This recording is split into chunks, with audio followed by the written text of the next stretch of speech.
Now to a WKRG News 5 exclusive. Dredging in Mobile Bay has been a hot topic for several years.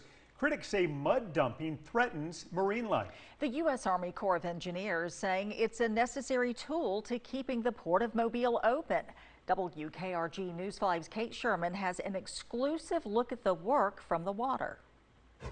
This massive bucket dredge is back at work in Mobile Bay, removing millions of cubic yards of sediment. 600 million cubic yards. Imagine 4 football fields, each football field 750 feet tall.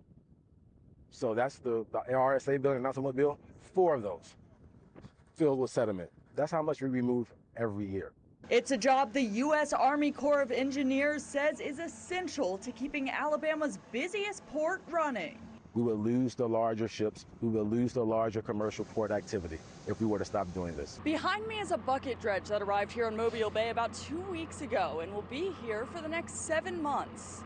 Cade Kistler with the Mobile Bay Keeper says the issue isn't the dredging itself, but where he says some of that sediment ends up. A lot of people who are seeing the effects on their shoreline, their property value, their livelihood, ability to see clear water more often. Mobile Bay Keeper argues that sediment could harm seagrass, oyster reefs, and marine life. They're so important for our ecosystem to be able to grow. Our submerged aquatic vegetation makes it really hard for fish to be able to do what they need to do, and other little critters and animals to be able to survive. But Colonel Shaw says the sediment isn't being dumped, rather returned. I'll be perfectly clear, actually.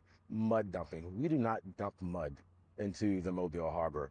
This is an estuary, which means that is a natural place where sediment flows from 6 river systems. The Corps says protecting the bay and protecting the shipping channel can both happen. Our people, they live here. They're from here. They grow up here. They use the bay, they swim in the bay, they fish here, they eat the fish from here. They are part of the community, so that they are just as vested in making sure this bay stays healthy. In Mobile, Kate Sherman, WKRG News 5.